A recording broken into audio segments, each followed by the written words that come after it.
much. But Morning, everybody. How you all doing? I don't know what you all saw. Goodness gracious, because it came in like 20 minutes, 20 seconds in. Ooh, I don't like that part. But anyhow, um, it is May the 9th, and I got hit over the head again with some travel. So even though I had already planned on being in Baltimore this weekend, just got told Thursday late that I would need to pack my shit and get on the road again. That's cool. I kind of figured it was going to happen. Didn't know it was going to happen this soon, but I'm prepared for it and looking forward to it. I decided too, yo, that I'm gonna go to Tulsa for the commemoration of the atrocity committed in Tulsa, Oklahoma, back in 1921. So I want to go back for that this year. Um, then I'll let him know because I was going to make it a surprise, but I'm not going to make it a surprise. I'm gonna go to Vegas for Father's Day. I might go there with you. I might, I might, Okay. I might make that trip with you. God Okay. willing. God willing. I might. It's going crazy here lately. Oh, it's going crazy, man. They What's some. what's going on with you? Oh man, dude, the town is, man, brother. They suing black folks like it's going out of town now. They went from, you know, you know what, man. I'm gonna tell you something. It went from the Somalis to our community, where they're pretty much suing all of the black organizations who were doing work in the community, from the churches to another organization. My son, one of his closest friends who passed away, his father had an organization, has an organization called We Push for Peace. They just announced that they're suing him tomorrow. And I will tell you, one of my issues, and I have a meeting with the leadership of the DFL party next Tuesday. Here, the president of the DFL party, they reached out to me because of my post last week about the DFL. And, I don't like when stuff like this happens. And I say this to black folks every election cycle. The Democrats, unfortunately, try to prove that they're tough on crime by prosecuting black folks. And it is a trend that has been happening since I was a kid. And I know we see stuff and then we start whispering, oh, this person is guilty, that person is guilty. But let me tell y'all, that's not always the case. Uh, I, Right. the church, I talked to Pastor Heron over at Zion Church. They invited me out. Hey, salute, Brother Marlon. Good morning to you. Um, I talked to Pastor Heron, and I know Pastor Heron when since I was a kid, you know what I'm saying? When I was in high school, he was the city council member. His daughter, Nicole, and I went to school together. As a matter of fact, when I went to the hospital some years back, with my lady friend, she was the person that bumped up in line so she could be seen in a true dire situation early. But I know the family, I say that to say his heart is pure and he wasn't there trying to hustle the people, and they got paperwork and they got accounts and they got stuff of that nature. But what happens here is they want Amy Klobuchar to become governor of Minnesota because Walt's is stepping down. And part of this is Klobuchar also came in, and here's the funny part about it. She's known for locking brothers up wrongfully as the county prosecutor. So now they're back to locking folks up, and everybody's talking about it online. Everybody's like saying, hey, all of these things are taking place. But I'm gonna be real with you, man. It's been a crazy tenor around here because everybody's looking over their shoulder, like, yo, what's going on? Because they thought the attorney general was a friend. But they're finding out, man, that hey, man, they out here cooking, they cooking black folks. And let me say this last piece to the people out here that's not from Minnesota and those who are watching from Minnesota. None of these people have taken over $100 million. None of these people have taken over $10 million. And I'm pointing that out because some people might say, oh, $1 million is a lot. $30 million is a lot. Yeah, but what they're suing them for is the most is $6 million. Keep in mind what other people were stealing and how long, and go look at the dates that they're saying that they're doing all of this. Ask yourself, why all of a sudden are they going back so short of a time to these black organizations, but they allowed the Somalis to operate for so long, stealing billions of dollars? What I saw with Push for Peace and people are talking. Let me explain this to y'all. They were sending $9 million in cash every other day out of Minneapolis St. Paul International Airport. Ooh. $9 million in cash. And that money was not going into the economy here in the US. That money was going out to Somalia and through the rest of the world. That crashed UCare. By crashing UCare, that almost crashed HCMC. And that's very important because if you take out the biggest hospital inside of Minneapolis, after taking out the healthcare, uh, yeah, $9 million every other day, Marlon. That's facts. So I want black folks, before we start talking bad about each other, ask the question, why now? So I want to. So Jamar says Push for Peace robbed us. I'm gonna be real with y'all. They did not rob y'all, and I'm gonna say that respectfully, because they said it about the church as well. I wouldn't say that they robbed you. And the reason why I say that respectfully is because I know that I know the community was asking. I was asking I was there with the community voted against them giving that liquor store to We Push for Peace on Broadway, and the city gave it to them anyway. I was in attendance, and everybody said they did not want We Push for Peace to have that liquor store. Ask the mayor, ask city council, why did they give him that building? Why did they allow that to happen? And you got to understand there's other things that's in play. Now notice it's a story, and they're saying they're suing two people. But out of the two people, the only face that they showed you was the African American man. I just want to point that out there. There's a white woman's name in there. But the person that's the face of the story is who? The brother. Well, why do y'all think that they were allowed to give the money? Why do y'all think they gave them the money so casually? Who do you think they was giving the money to? Trust me, the white lady is the reason why they were getting the money. I can tell you, I can tell you just based off of what they was not giving Black Civic Network and some of the other organizations I work with, because we didn't necessarily have white people inside of the organization that was asking for the money. And I'll say this a lot of times. There's always a multitude of people who are vying for grants and everything else at the same time. They choose who they want to give the money to. And I think that that's very important for us to really realize. They choose who they want to give the money to. You say, yeah, they did, bro. Trey admitted that he used the money for personal use. That's what they say inside of the article. They stated that. I didn't see Trey state that. And I want to be clear, Jamar. Sometimes, and I'll say this for real, we recite what they say in these news articles as if it's facts. So this bleeds into this bleeds into what I wanted to get into. And Jamar, keep it coming because I wanted to get into this for a moment as well. I was I ran across a young man yesterday at the airport. We got to chopping it up. Good Mhm. young man. You know what I'm saying? He got he's doing this thing. Um, and he was in foster care.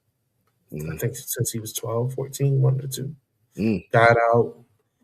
Again, that has done well for himself, has a daughter, and he was coming from visiting his daughter. Long story short, point of all this I'm trying to make is it's situations like this where we get conflicting information, only get half truths, quarter truths, that I believe lead us down the road of mistrust, lead us down the path of the unwilling to cooperate with one another in order to get things done because we too often see ourselves through the lens of somebody else. mm, To Thomas's point, you only see the face of the story being the brother, not the other person involved. To Jamar's point, Jamar, I can't keep up with everything you're writing. I'm trying to talk, and I can't look that look that far off, bro. But um, uh, I'll keep posting your comments though. So yeah, please keep them coming. But what I think again, this is divisive. This is divisive behavior. This is a divisive ploy and plot to keep us from getting together and working on things because again, you only see a half truth, maybe a quarter truth, but that's what you know, and that's what sticks in your head. So when you're thinking about going out here and building something, doing something, time is much like what you're doing, right? Mhm. When you're thinking about going out here and starting something and building something, it's difficult for you to get that seed money. It's difficult for you to get any type of assistance, even if it's not seed money. It's just uh, post, like and post, a reshare. Mhm. That's important. That's just as important as capital Yeah. nowadays. Getting that traction, getting the algorithm to start looking for you and looking out for you and acknowledging that there's folks out there that like what you're talking about, like what you're doing. This is why we say follow us on YouTube, follow us on Instagram, on the TikTok. I'm still gonna call it the TikTok. I know it's not that, but I'm still gonna call it the TikTok because I'm Right. old and that just sounds cool as shit as being old. You know what I'm saying? But yeah, follow us on TikTok and stuff like that. But um, uh, we need to find places like what we provide, find resources that we can trust to help us make better decisions. One of the things, again, going back to the young man, that's why I brought him into the story. He asked me yesterday. He was like, "So, man, how do you find resources that you feel are trustworthy to speak on the stuff that you speak on during the show?" And I was like, "Yo, to be real, a lot of the things I do, a lot of the resources I find, I go international. To be honest with you, because the American lens is dirty." And that filter is filthy. So I get a wide breadth of resources. I do my own research, and that's what I put forward. You know, um, I cannot not always go down the rabbit hole because I don't know who the hell started the hole. So I'm not always going to go down that, but I will do my due diligence to find the best truth that I can and then bring it to the people because as he said, as I've heard other people say, Jackie, when she was on last week, she was like, "Yo, I don't watch the news, but I love your show. And I forgot you were doing it, but I'll tune in moving forward because it gives me a great opportunity to learn something different, to see something different. Yeah. And it's more palatable." That's the purpose behind the show. The Mm. purpose behind this is to get information to the people so it's palatable. And Sister Rashi's on, and she will kick me in the head if I don't say this. It's actionable. We give you information that you can take and take action upon it so that hopefully those actions move into the sphere of larger actions. They become a movement, and then real change happens. And understand fully that that's not going to happen immediately. Understand fully that's not going to happen with the click of a mouse or a snap of a finger, or anything like that. I was thinking about myself the other day. I was like, one of the things that I love about me is I don't have to be the center of attention. One of the things I hate about me is I don't have to be the center of attention.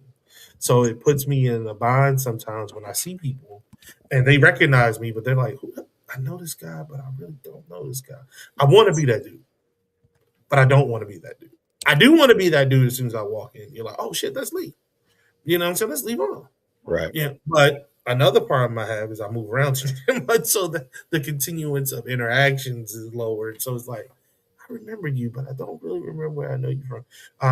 When I went to the high tea a couple weeks ago, brother walked in. He saw me. He knew me right off the bat. His whole demeanor changed. His face lit up. But you also saw that. But damn, what's the brother's name? And I was like, yeah, that's cool. So I walked up to him. I was like, hey man, Lee. He's like, oh, what's up, Lee? And it was cool. And I dig it. I get it. Put all that to the side. Stick with the main point. The main point is the divisive behavior, the divisive plotting and planning, folks specifically constantly pitting us up against one another. We got to learn a way to get over that. We have to recognize that game and sidestep it. We got to get our stuff together. We got to find a way to come to a mutual understanding that's beneficial for all. Thomas has said it a million and one times. The difference between the other groups and us is they can argue amongst themselves in that room, but once they step out of that room, they are in single file and in unison. And I will tell you, We have to get that. and I will tell you, there is no Somalis on Facebook, Instagram, YouTube saying that the Somalis stole from us. And that's just a fact. And I want to say this clearly because I sat at a table on Monday, which I didn't even know I was going to be at that table. And it was some things working with the police.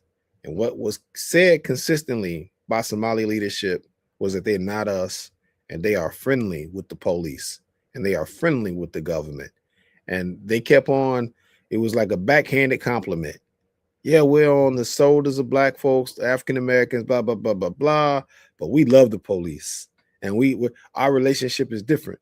And we'll work with the FBI. And we will blah, blah, blah, blah, blah, blah, blah. And you sit back and you look at who was coming out of who was coming from graduation.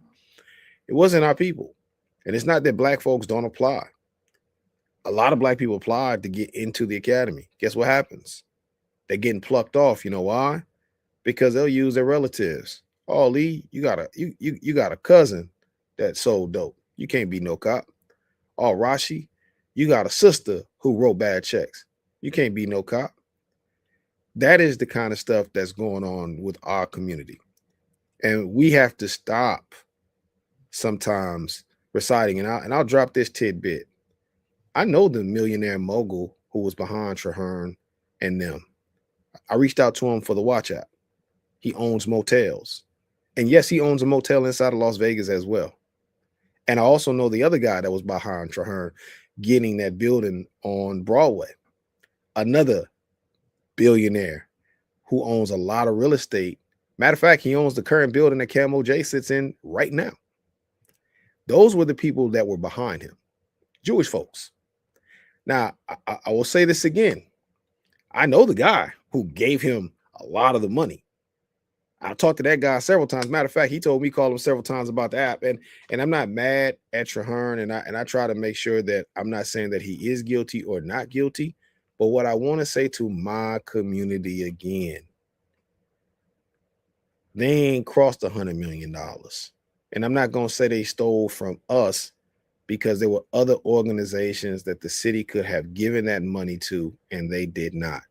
And what they're upset about, Lee, is during Operation Surge, they said that there was no money, that they needed them to give money to the community because they sat that money with them and they didn't have the assets to help the community during that time. My question again, and I'll ask that question till I'm gone, who chose them over all of the other organizations that's been doing work before they got around? So I want to get to Jamar's statement. All right. So bro said, this is true, but we also have to be honest about there being bad actors amongst us. Never a denial of that. Never. But what we cannot do is allow that construct to be the major factor in our decision because those bad actors are few. They're not many, they're not most, they're few. But those are the few that will always get highlighted. They will always get highlighted. It's by design. As Malcolm said later on, Malcolm said, playing the guilty by association card. Yes, and that's exactly what it is. Just because somebody chose to go the short route, chose to get that fast money, don't mean everybody is out there getting that fast money. Just because four people you know chose to slang dope, that doesn't mean that's all your friends. That doesn't mean that's all the people that you know. That's four folk that chose to slang dope. It's a lot of other people that you know never took, never seen the drug, never been around the drug. So that's the cautionary tale here. That's what I mean by we have to not allow ourselves to get caught up in the minutia and the bullshit that folks are trying to put out. Mhm. Because that's what it is. It's a setup. It puts you in that mental cage where you're always locked in or boxed in with, well, man, I can't trust them folks. Mhm. I can't put no money in with them folks because as soon as I put my money, I'm gonna lose everything I got. Somebody gonna run off with my dough. Somebody gonna get a new pair of J's with my dough, and that's gonna be a problem because I had it then, but now money looking a little tight. I need my money. I need my ROI. I need that back, Jack. What's up?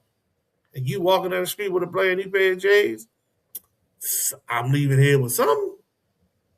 I'm leaving here with something, and that's the huge issue. You know what I mean? Major. And let me say this piece too, and Rashi would appreciate this. In the early, I want to say 2015, 2016, the push around here was for schools, charter schools. Mm. A lot of the charter schools failed. But you know why they failed, Lee? Why's that? The white accountants who were allowing Mm. people to steal from the schools and misappropriate funds. But when the school failed, they would bring out the director. Most people don't know that the board is responsible for the director, and the accountants were not keeping the money right with the board. Sometimes the accountants would allow the director to pull money out of the school without the board's signature. And I can go through the schools and tell you who the schools were and the accounting firms that were screwing these schools over. I just want y'all to know that when we start talking millions of dollars, we're talking about millions of dollars. It's not typically the people who you think, because there are things there's layers in place that is supposed to be there, to where there's other people that say, no, why are you taking this money out? You're not. So if you got a nonprofit, your nonprofit is supposed to have a board. Your board of directors for the nonprofit are the ones that are supposed to sign off on you being able to pull money out. Similar to charter schools, not the principal, not the director. Those are the faces of the school. It is the board who is supposed to say, hey, you can, we're going to okay this because we have to vote on money over a certain amount, right? That is supposed to be on the board. And I'll say it again, when the story comes out, guess who's never the persons that they're talking about? And I'm telling y'all this as a former member of an executive board at a charter school, Sun Academy, that we had to fire our director because the accountants was allowing her to use funds that she was not supposed to have access to, because the board was criminally responsible for any funds that were misappropriated, not her. And so no, it's not that the boards are a shell game, Marlon. What it is that these people know how to you start learning after a while. Once it happens to you and then you watch it happen to other people, you start saying, wait a minute, this accounting firm was working with us when this happened, and now they're working with them, and then this happens to them, and then we had to tell them, like, hey, wait a minute, she's not supposed to have access to a check card or a checkbook. She's not supposed to be able to have that. That's supposed to come to where? That's supposed to come to us. She's not supposed to be able to sign off and say this, that, and the other. Y'all know this. Y'all been in business longer than she's been in business. Well, why all of a sudden can she do something y'all know she ain't supposed to be doing? And y'all are the accounting firm. And these things are signed off through you. It's the same thing in the nonprofit world, y'all. It's the exact same thing. So when they post those black folks' faces up there, then you're supposed to say, okay, well, who's the board? Because now you start with the board chair and you go all the way back down the line, not just those people. And you have to understand that process, because if you don't understand that process, what we start doing, we start these plantation politics. Well, they say he did it or she did it. Wait a Well, minute. they. Or they did Who the it. hell is they? Those days that they're naming, notice the board ain't never, and then they said, oh, and then they got in trouble because the board, they didn't have a functional board. You know why that's important? because in order to be a nonprofit, you have to have a functional board because your board is supposed to be over your director. Your board is supposed to be the boss. Whoever chairs the board is really the head honcho of a nonprofit. And that's hard for us to get because we think presidential. We think, oh, that person is the president. So I just want to make sure that I explain that today because sometimes when these things take place, and look, I want to say this again. I'm not saying brother is and he didn't do anything wrong or that he did do anything wrong. But what I said when the Somalis were going through this aspect of it was that they were not online throwing each other under the bus. I think y'all can remember me saying that. They were not in the news throwing each other under the bus. We've had 3 black organizations in the last 3 weeks, and I've seen black people throw black folks under the bus. And I will say it again. If I combine all 3 of them, the 6 million with this brother, the 2 million with one church, the 2 million with another church, that's $10 million. These folks stole $1 billion. Ain't nobody in their community sneezed online. And here we go talking about what? Okay. And I think that's a situation where you're trying to distance ourselves, but I think the way we do it is a bad look. Oh, hey Lee, Again. this was crazy. Remember last year we was passing out food, right? Yeah. Okay. So how come the people that was giving them money when we was passing out food, and on the news, by the way, on every channel, notice the difference. Notice the difference. We're giving out food. That's not the gossip in the community. No, no, no, no, no. Ain't nobody mobilized come together and say, yo, y'all see them giving away that food to people for free? Man, we need a pitch. Oh, that's not the conversation. But when it's bad, now if they would have came back and said Thomas Berry stole $600,000 last year while he was fronting like he was giving food away, everybody Still be talking about it. huh? Still be talking about it. Still be talking about it. But giving the food away and then asking the community for help. We to give it away. Man, I got one sister. Shout out to this sister. I ain't gonna say her name because she told me don't say her name. She sends me $25 a month still for the pantry to help out once we start and everything else to get this thing going again. She sends $25 a month. That's the contribution that I've got. That's the contribution I've gotten. Not a contribution from anybody else who has nonprofits that can waste millions of dollars if that's what we're saying people are doing. Not hundreds of thousands of dollars, that's what we're saying people are doing. Not tens of thousands of dollars, that's what we're saying people are doing. I'm just telling y'all, sometimes it's best to kind of understand the strategy. And the strategy is because there's a primary coming up, the Dems have to look like they're tough on crime. When they want to look like they're tough on crime, they go after us. That is an old playbook. Not saying Buddy or any of them are right or wrong, but I will say I find that fishy that in all of these situations, right away they're prosecuting our people. Right away. So you telling me when they were stealing that money for autism for those kids, y'all had to wait till they got to $450 million before you started prosecuting them? But you knew right away with this brother, he's fraud. Now all of a sudden you know right away when it comes to us. So that should also tell you another thing too, that everybody else can steal. Watching us like a hawk. Everybody else in the store can steal. You just better not slip nothing in your pocket. And that's the part for me that I feel like, especially when we start talking about a time where this administration is cutting off dollars to our community, cutting jobs away from our community, the one thing that we can't start doing inside of our community, because we have an attorney general who we think was a part of our community, we can't start doing that to our own community, because once we start doing that to try to prove that we are exceptional Negroes, what happens is the mistrust happens across the board. And when we start going to the community, I'm talking about as a community leader, when I go out there and I say, y'all need to vote in this midterm so we can get some stuff, our people won't listen to us because they'll say, "Hey, you probably stole some money too." So let me get this in. I'm gonna let Rashi get in because Rashi, I'm gonna need your help with defining a word. I'm confused by this word. What do you think Keith would say? Would you think Keith's position would be, hey, the allegations were brought to me. The best way to wash this thing is to go through the process. That way the question about the thing can never come up again.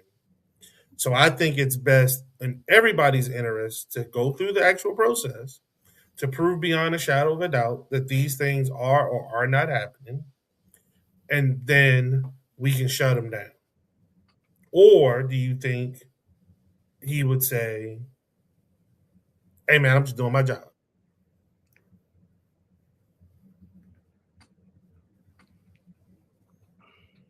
What you think, Thomas? Uh, Sorry about that. I was like, who's you asking? Sorry. he was asking you, Rashi, and then because you was silent, he was asking me to answer the question. I was worried about the word. He said he needed a word definition. I had queued up Webster's and Oxford Black trying to figure out what the word was. I was trying to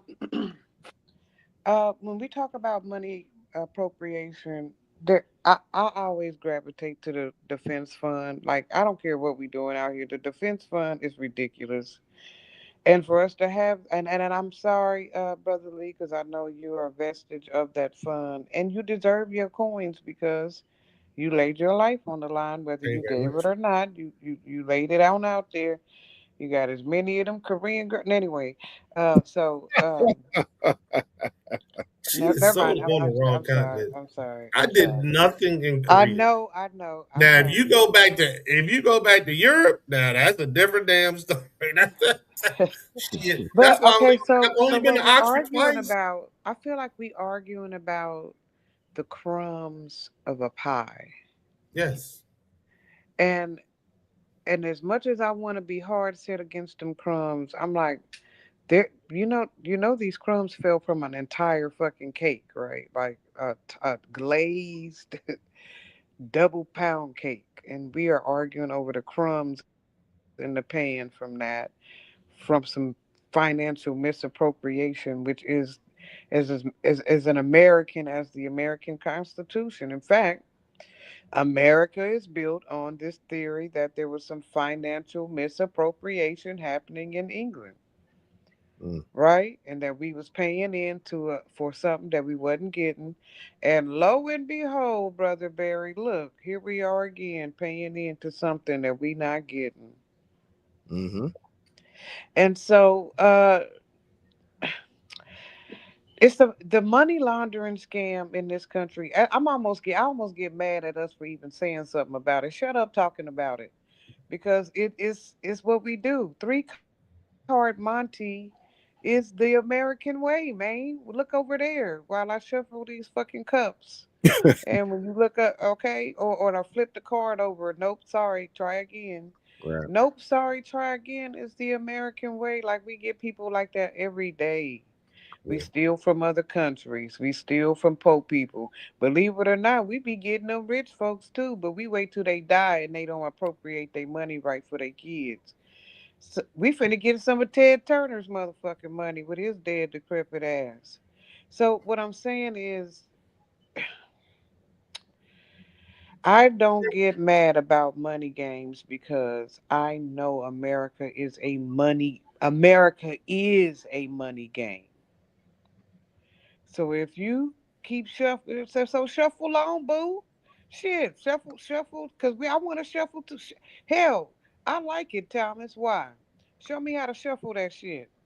Mm. Tell me how to cause how do you learn? I'm telling you, how do you learn? You learn by either watching and observing, or you gotta create a system and then rebuild it over and over again based on experimental behavior where you have to shell it according to.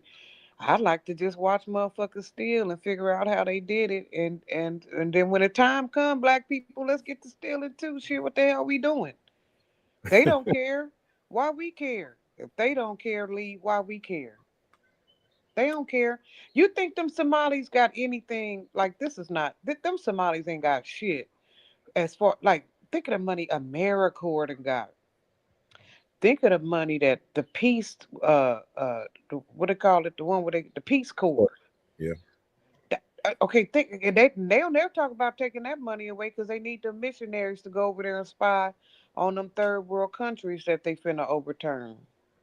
Mm, We don't give a damn about no Somali money or nothing, none of that other money. Let me tell you, until we get it with our defense fund, brothers, that defense fund is so bloated and pregnant and unsubstantiated, globally unsubstantiated.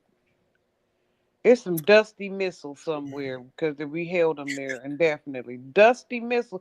In fact, we got to swap them out, Lee, because they become radioactive. You hear me? They sell them, they set there. We got to decommission them and then see if we can get the Chinamans to build us some more stuck up in there. Because all our ammunitions factories is damn near done. Come on. Who doing? mm. We got we less than a handful full of national munitions factories. And the sad part is they full of proud boys who work in munitions, proud boys, and the motherfucking them scary white dudes with the Ray-Ban glasses. Mm-hmm. The Ray-Ban You glass. know what I'm talking about with the I rainbow do. ray I do. with Sadly, I do. the wrap around Ray-Bans. That's who work in there. So not even us, brother Barry. I can't get my son no munitions Right. fucking they don't do it like the AFL, not the AFL Seattle or the S. Who the workmen, the carpenter people. You can't unionize in that like you can do the carpentry and all that other shit. It's damn near a one man's they it's a closed so I'm not worried about it. When y'all have a discussion over all this money we spending on military shit, holler at a player because I've been looking. And I Mm, said, how? How? And these people still killing themselves and dying and they still, how? How? Yeah. How do you justify a military budget like that when you having recruitment issues? That mean niggas ain't coming, right? If you begging an old man to get out of his Barker lounger at the age of 40 and come in and have him rockabilly his ass up in there, that means you don't have nobody. And if you don't have nobody, then what you need all this damn money for? Mm. so Thomas, what do you think? How do you think Keith would defend his position in all this? Well, Keith is going to say it's going to be two positions. The political position is that the Dems feel like they've got hit where they were soft on fraud. So you got to slay your own people to prove that you're not. And that's one thing. That's old Negro thing though. In America, we always have to be hard on each other so that the white man don't feel like we soft, boss. And then the other aspect is he's going to tell the other public that fraud will not be accepted inside of this state. What I would say to everybody though, and I'll say it again, that money, and Rashi's right, crumbs on the table. And it's not a lot. It's a lot to us when you don't have it, right? It's a lot when you don't have it. But I will say that I am careful on saying that people are guilty about things because it's in the newspaper or because the attorney general has put charges forth. Because there's things that people have done to people in our community that the attorney general has done nothing about. How about the doctors who were giving false information about families that were having thousands of children removed by child protection services? And there was proof that they were falsifying for paybacks. Where's that lawsuit at? The state of Minnesota. They don't have it. As a matter of fact, I went to a hearing where there was a news story about three doctors who were giving false information. And guess who's still paying those doctors to be experts for the state? The state of Minnesota. So, State of Minnesota. And this doctor was proven to be giving false information to have children removed. Now, let me show you how this story works. Channel 9 does a story about him giving this false information. Our community, we don't know nothing about that. But your cousin and your family get her kid removed. well, Keith just say something once. Man, I heard. Y'all know how this go. I Y'all know how this go. And these people are getting paid millions of dollars to remove black children and give misdiagnosis to say parents are abusing their children when the children have diagnosis. And I would just say I talked to Trey because his son Xavier X was friends with my son Rondé, and X committed suicide. That Sorry to family hear that. has gone through a lot, and there may be things that he may have not did right. I'm not saying that. I want to make sure I say that clearly, but I want to point out to y'all the tenor and how we go about dealing with each other compared to how other communities go about dealing with each other. I'll give y'all another quick story, and then we can move on. During Operation Surge, they busted a Hmong couple who had meth and a lot of other drugs in their car. Believe you me, Rashi and Lee, that couple, they also own a drug rehab facility. You didn't see the Hmong community talking about them online. You see the difference? Oh, stop. Okay. They had drugs in the car, Mm-hmm. but they also owned and operated a drug rehab facility. Mm-hmm. All right, I just want to make sure we were clear on that. Keep going. But you didn't see that conversation from the Hmong community saying what? This is what they doing to us. So I look at it from the vantage point of they know how to feed us red meat about us because we already don't trust each other. They know that's all they have to do. But at the same time, y'all, let me explain this to y'all. An election is coming up. If we show up to the polls, maybe Amy Klobuchar does not become the next governor of Minnesota. You know why? Because her locking up Myron Burrell for all those years and other brothers, she can't become governor if black folks, especially if black men, show up to the polls.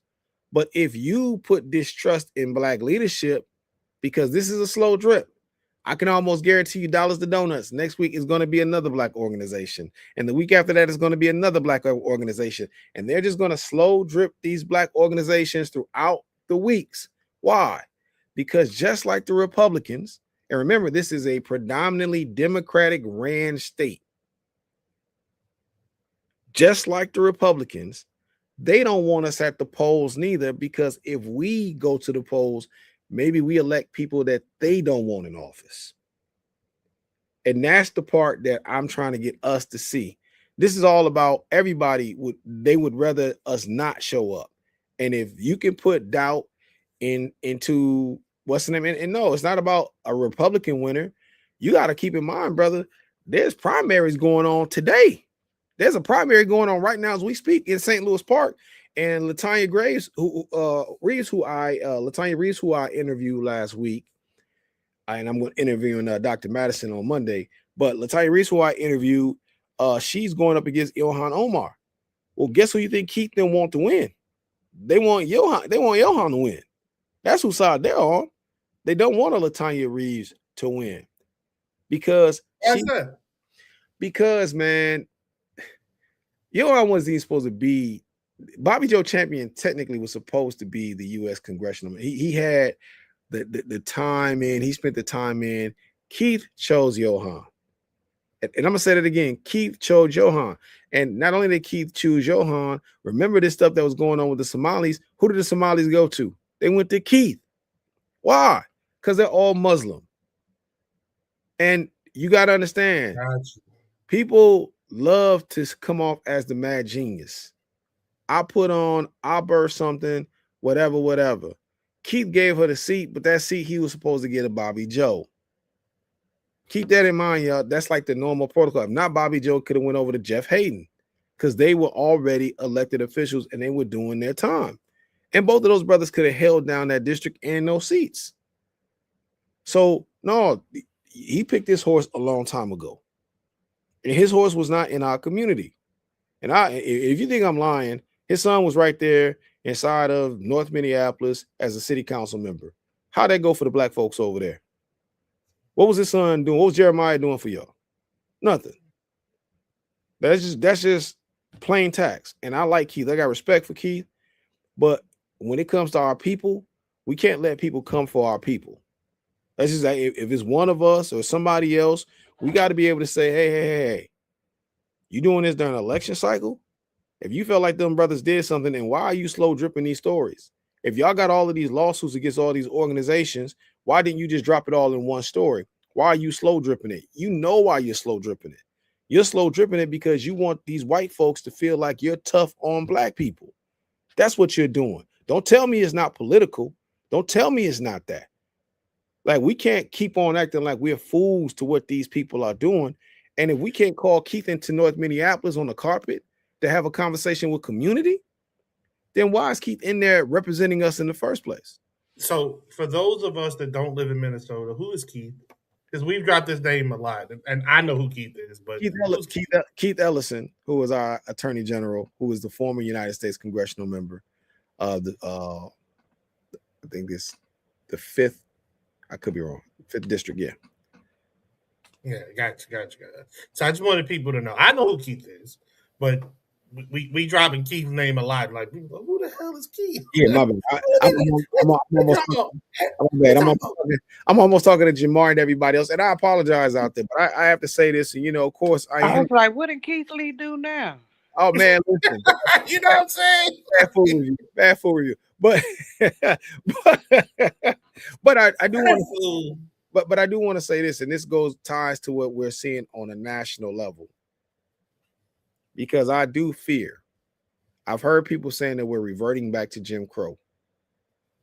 And I want to say this to us. The one thing I have not seen is that if we're reverting back to Jim Crow, 4,000 black bodies died during Jim Crow from lynchings, hangings, and assassinations. If you think these people changed because they wanted to change and not because the laws that were on the books, when they start repealing these laws, hunting season begins on black bodies. And ain't nobody said 5 words about it. When they did the redistricting in Tennessee, also throughout the state, they reworked their stand your ground law, giving people a broader net. So you transition to that, and that's fine, because that obviously a part of the show today. So I don't know what state at this point is not involved in some form, fashion of redistricting. It's obviously a huge push in the South.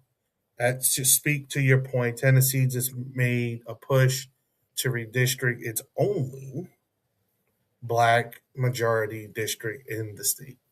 Redistrict the majority of black folks out of that district. What I want folks to understand, just like we talked about last week, all politics are local. If you sit your ass in the house during the all non-presidential election, this is the shit that you get. Because people will walk in, take seat, get a hold, and not leave. Once they're in, they get a taste of that power. They get a taste of that position. They ain't trying to leave it. Mm-hmm. They they will make sure that their cronies are taken care of as well. So what we're doing is fighting a fight that we should not be fighting. But because folks sat on their hands, didn't vote, and let's pay attention, y'all. The war on drugs, the war on crime, is all war on black folks. They just couldn't say black folks; they had to use a different name on it, right? So they want to hit you over the head with something on your record so you can't vote. They want to make voting so difficult in certain places that you don't want to vote. That's why I said last week, man, it's important for you to go out even when it's raining, even when it's cold, even when it's hot. Get your ass out there and vote. Literally, people died for this opportunity. Your ass can be I'm sorry, inconvenienced for 20 minutes in order to vote. You ain't dying. You might be wet, you might be cold, you might be hot, but you ain't dying. Right. Respect those folks who came before you enough to exercise your right. Next, the Virginia case, got my notes, I'll go to my notes in half a second, was voted on by the people. The Supreme Court of Virginia, the state of Virginia, struck it down, stating that because voting had already started for the General Assembly, the law was non unjust because I believe 1.3 million Virginians. Yep, damn, I was right. I remember my notes. 1.3 million Virginians were unable to participate in the process to pick their representative. The Democrats are going to take it to the Supreme Court. Don't know what the hell that's going to look like. Doubt if it gains any legs. Because of the Supreme Court decision last week, this decision this week, uh, it is going to be chaos at the polls. But that doesn't mean that you cannot vote for nor elect the person that you want to vote for and elect. It just makes it more difficult, right? It just means that every vote that you have may be counteracted by a vote that they have. Maybe counteracted by a vote they have. The question in this election is really going to be where the independents break and where the Latinos break. That's going to be the question. Oh, we in trouble. Thus far, way more often than not, the independents and the Latinos have broken for the Democratic Party. I was going to say, Which, I will vote for Donald Trump. yes, yeah. Um, so this is looking like really a question for the people about what the people really want, regardless of party. This midterm and the presidential election, I think, are really going to define the American voting system and the premise or the concept of party voting. To be honest with you, you know what I'm saying? Because again, this gives folks the opportunity to vote for whomever they want. So just because those lines were redrawn does not mean that the person who was drawn to the lower side does not Who? have the opportunity to win. It really is about turnout and it's about being about that business. This ain't no sitting at home. You just chilling. Well, they gonna pick whoever they want. No, you gotta get your ass out there and you have to actuate your choice. Go ahead, Rashi. I'm sorry. I was sitting here trying to figure out who we gonna throw out this demon so he don't come back for that third term. But I don't think we don't have no. It ain't no other person. Do we have somebody else dangling for the for? Oh, Gavin Newsom. Gavin Newsom. Okay, never mind. I was Well, so go I was ahead, go ahead, Tommy. I want us to be careful when we talk about the polls because they are issuing a new style of poll tax. Once again, going back to Jim Crow. They're also outside of issuing poll tax, purging Black, Latino, and Asian voters from rolls, going Yep. back to Jim Crow. Another thing, the places that you are told that you have to vote, the lines are a lot longer. And as you've seen what happened in Texas, they can say, even though they have given you an inadequate place to vote, and they knew that there's going to be more people than machines in our community compared to the white communities that's air conditioned. You get in and you get out quick to get your vote for the Republicans. That won't happen. And I'll say it again. I preference this by saying because we love to jump on each other and say what we are not doing. We have to also look at the fact that they are rigging it for things to not go a certain way. What happened in Louisiana, keep in mind that that brother won his seat inside of Louisiana, inside of the parish, inside of New Orleans. But they decided to overturn his vote because he had won. And the people showed up. And what happens is that makes the people feel like they vote don't count. And I feel like that's something that we have to, when we have this dialogue about us showing up to the poll, which I still think we should still show up. I think that we should pack it even more. I think as long as we can vote early, we should vote early as well.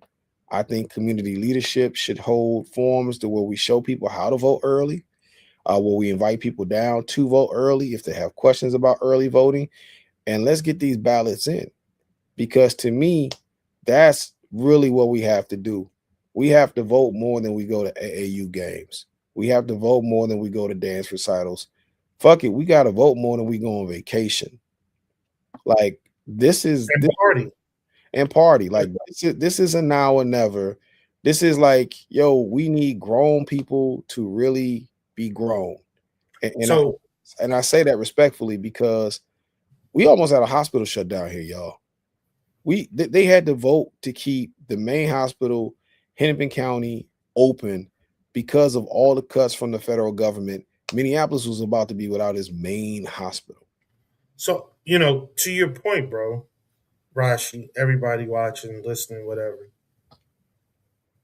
We I'm not against having a good time by no stretch of the imagination. Right. But we out here partying like this shit ain't real outside. We out here partying like these motherfuckers are really not trying to move us back. To your point, Tom, it's Jim Crow era shit. We out here partying like the money gonna last forever. Yo, what you making? I'm not talking about your salary rate. I'm actually talking about what are you making that can be sold? How do you control that process from beginning to end without it being interrupted by what they or them, shout out to you, Marlon, earlier, do? You control the raw materials for that process. You control the electricity company that's providing you electricity for that process. You control the building permitting people to give you permits for that process.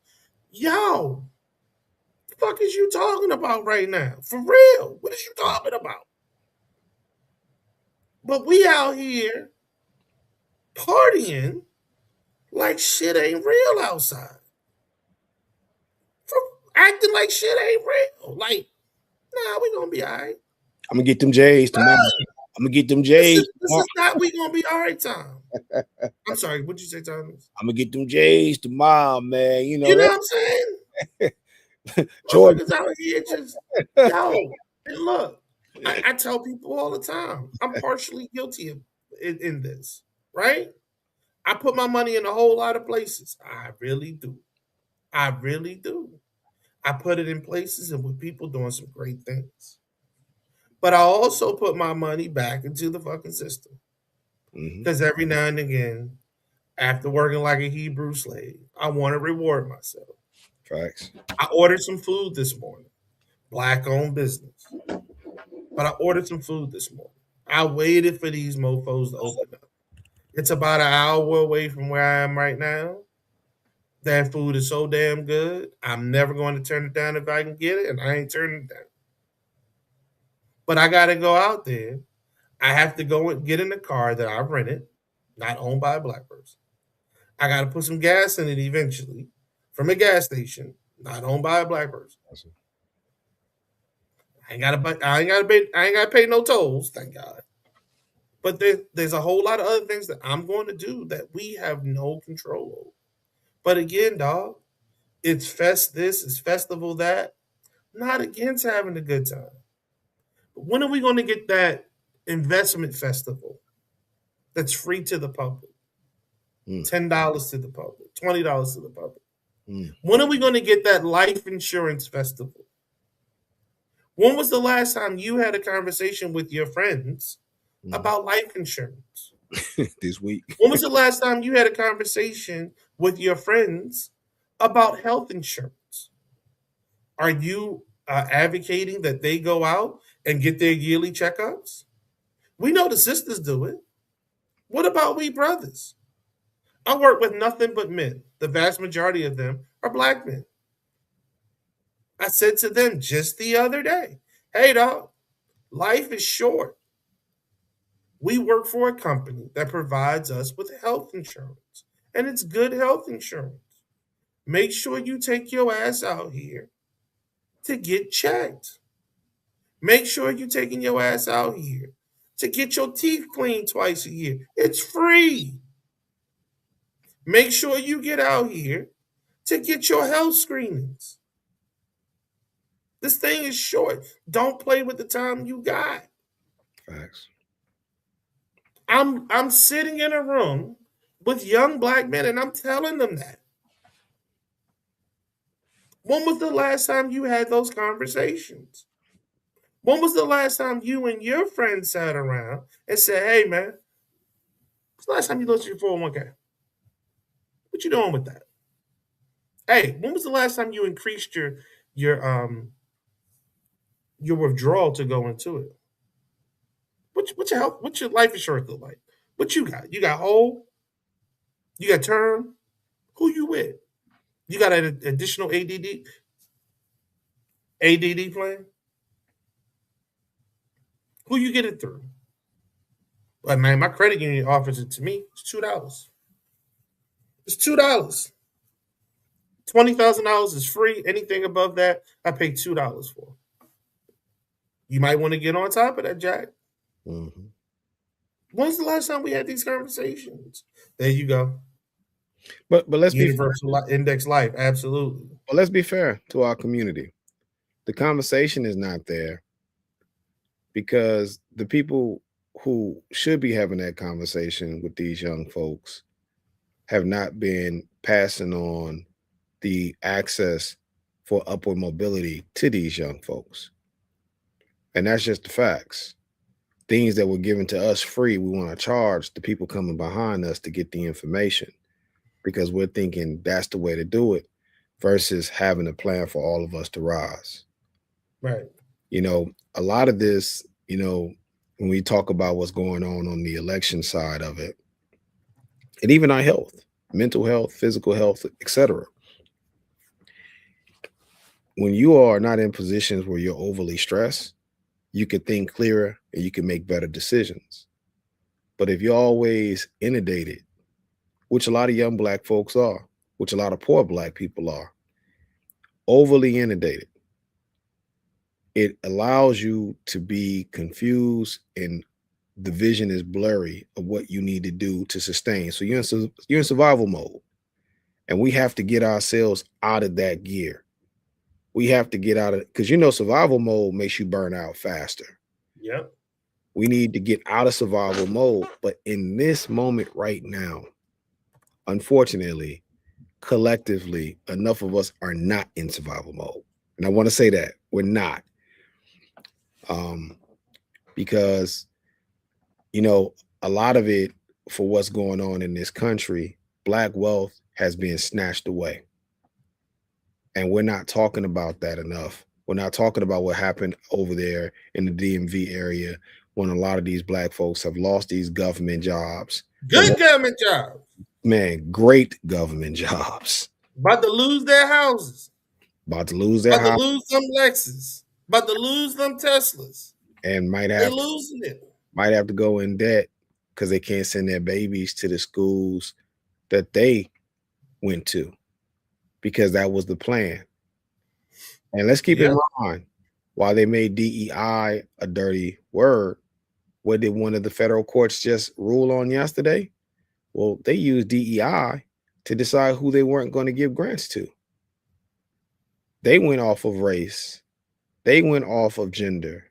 They went off sexual orientation to decide who they weren't.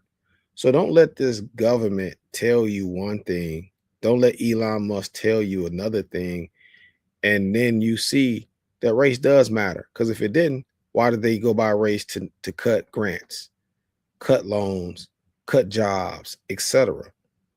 And I just want to say this to us. At some point, y'all, we gonna have to show some unification. Sometimes sometimes you gotta show it. And I know a lot of people was upset with me over the past few weeks about the whole mental health. A lot of sisters, I got unfriended by a lot of sisters, and I will tell you, I'm okay with it. Because the one thing that I refuse to do is to broad brush y'all on anything. We have to be smart on broad brushing each other in times like this. I cannot know that these folks are starching up their robes and their hoods. Y'all think that these folks changed. The laws changed them. Mm. The laws So changed. Trust me. When they pull this onion back and they undo these laws that told them that it's not okay to shoot black folks because they're looking at you in the face, when they pull back these laws and they allow them to discriminate on where you can live, I want to see how that magic works without black men around. The same black men that y'all ushering to the therapist so that he can be docile when he don't want to pick up a gun or lift his fist up to fight. When you try to ask that question, why he don't want to fight no more, why is he so docile? Then you'll understand what I'm saying. But at that point, the enemy's already inside of the gate. The warrior is now a gentleman. He don't want to fight no more. He don't want to work no more. He don't want to build no more. You need that edge. We just need the edge pointed in the right direction. you spoke on the laws. There's two things going on behind the scenes. I need you all to be aware of this. Thing number one, there's a push now for guns to be able to be shipped through the United States Postal Service. Yes, the Oh, that years and years and years, guns have been unlawful to go through the United States Postal Service. You had to ship them through UPS or FedEx. Now, this new administration wants them to be able to be shipped through the Postal Service. Another thing, they also are looking to push and allow sales at gun shows without a background check. I need you all to understand, to your point, Thomas, folk domicile, unwilling to pick up a gun. Bring a knife to a gunfight if you want to. See who gonna live. It's not smart. I'm not saying you got to go out here and be Ram bro or Ram sis, but you need to go out here and learn how to protect and defend yourself and your family, regardless.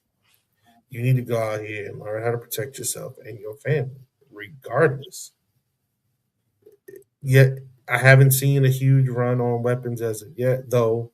A site that I tend to look at and go shopping on, which I've not been shopping. I want a smaller AK.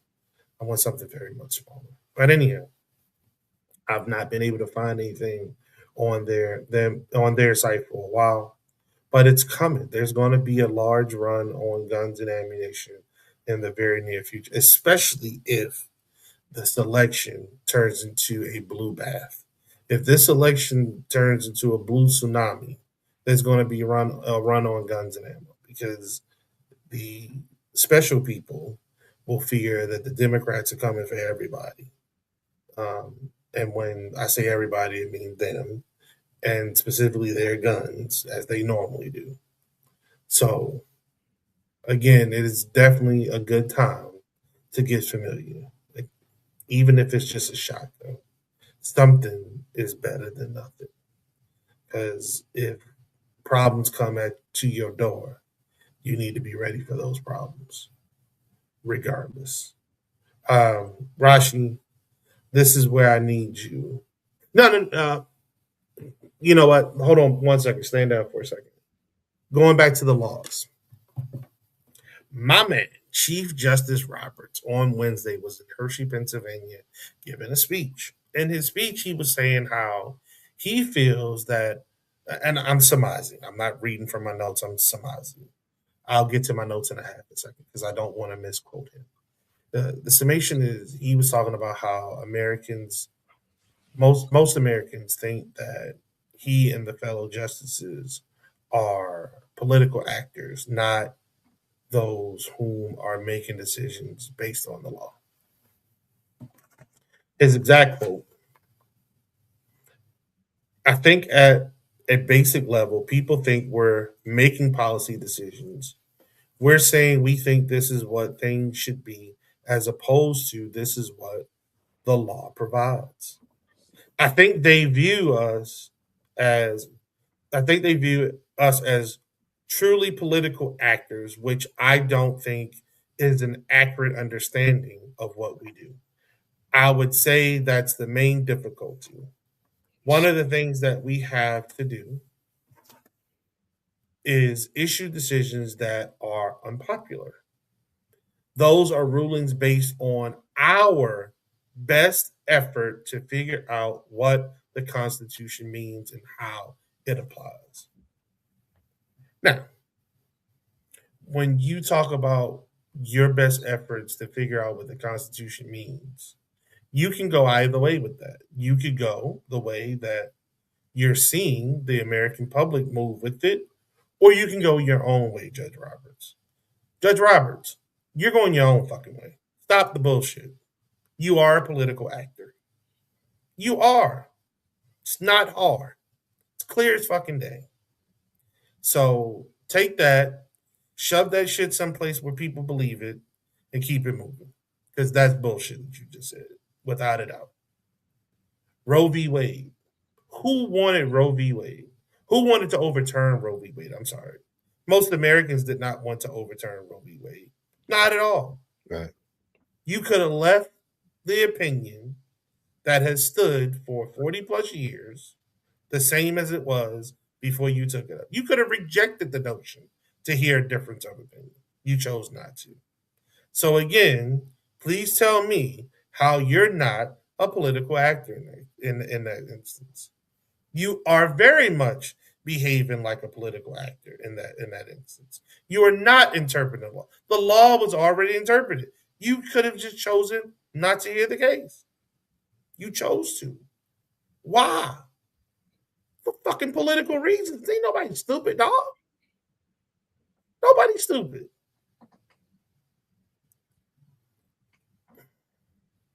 With with all that going on, though, I'm not getting stuck there because I'm pissed. I'm not going to get stuck there. Rashi, I'm sorry. I said your name 3, 4 times. I ain't got to you yet. Here it comes. Can you tell me the definition of the word ceasefire? Because I'm confused. Okay. All right. So, first of all, I want to say that when I first really heard about it, it was with our dear friend. I don't think we've talked to her in a long time. Your friend from our friend from Baltimore, uh, Miss. Oh no, Jackie? Come on, Jackie? no, not Queen Jackie. Jackie? No, she started their ceasefire in Baltimore. She was a part of the ceasefire. Oh, yes, yes, yes, yes, yes, yes, yes, yes. Yes, Uh, yes, yes. I'm trying to get her back is on it the is show. it E? Is it Eva? It's something like that. Erica. Yep. Erica. Yep. Okay, so yeah, the first time I really heard the notion as actionable within a city boundary, everybody knows just words like war words, ceasefire, right? But an actionable a community plan where you had the idea of anti-gun violence as its main focus, and that you were going to stop, okay, shooting the gun at Mm. other people. Right? Okay. So that's the basic, but the idea is it's a negotiations idea. Because, yeah, you can stop firing the weapon and keep doing the damage.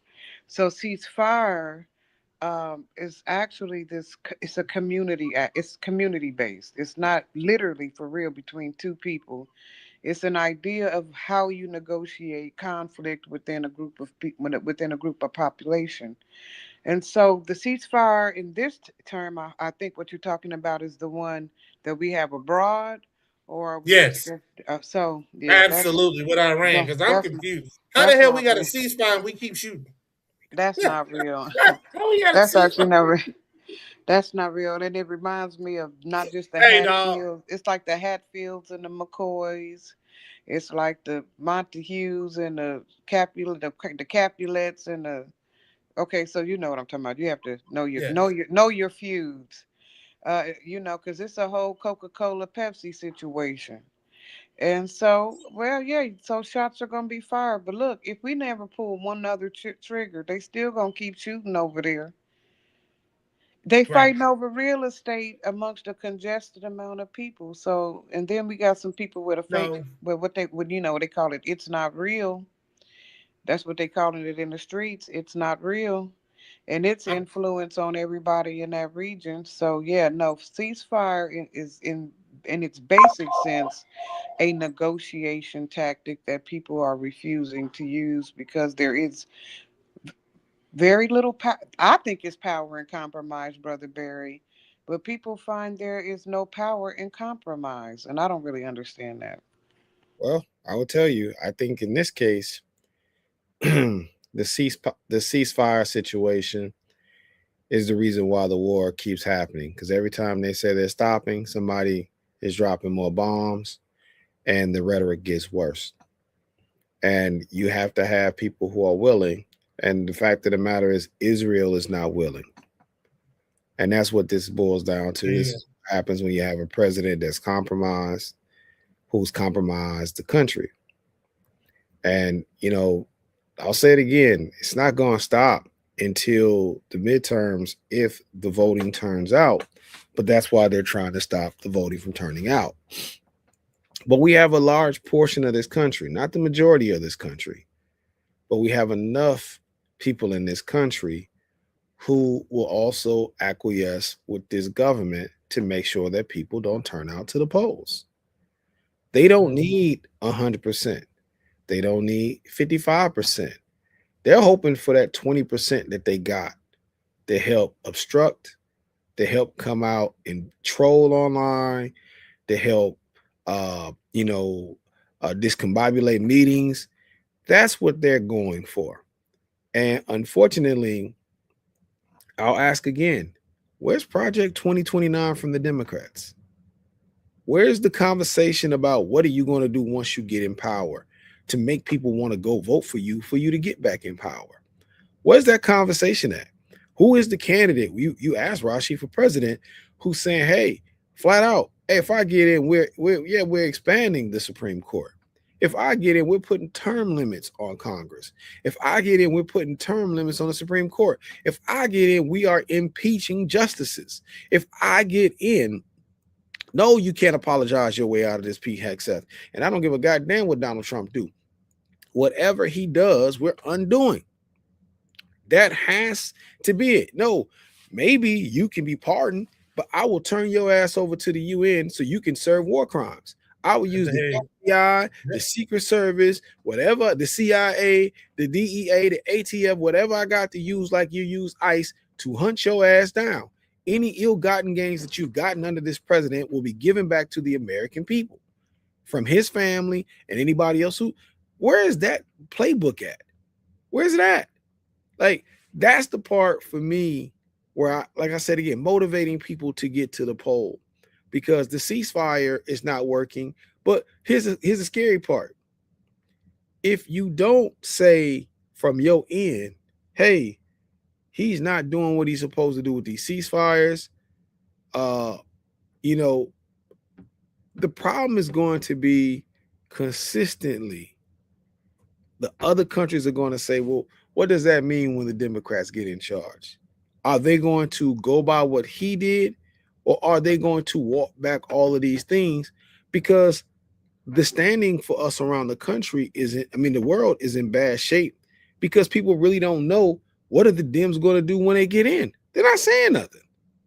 You can't come in and say, it's really bad for the Iranians to get nuclear weapons.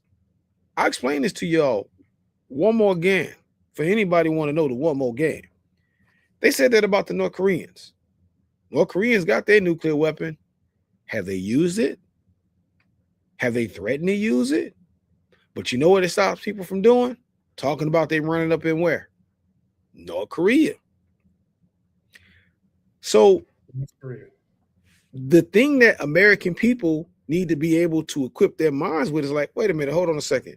So you're saying if you get one of these, that's going to stop them from running up on you, because we seen when Hussein showed he didn't have them, they ran up in there. When Libya said that they didn't have them, they ran up in there. The Iranians don't have them, so they ran up in there. So not having them will have them run up on you. Getting them will make them back up off of you. Why do you think people want them then?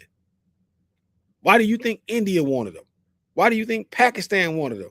To stop what? Oh, when the Indians got theirs and the Pakistanians got theirs, guess what happened? They stopped shooting at each other because now shit just got real. Now we need to go to the table and negotiate and have a conversation, because you got a big dog and I got a big dog, and both our dogs can bite everybody on both sides of the borders. Let's talk it out. That's what this boils down to. And that's the conversation that we should be putting on the press. I hate watching Sister Abby Phillips' show. I like looking at Abby. She's fine and she's smart.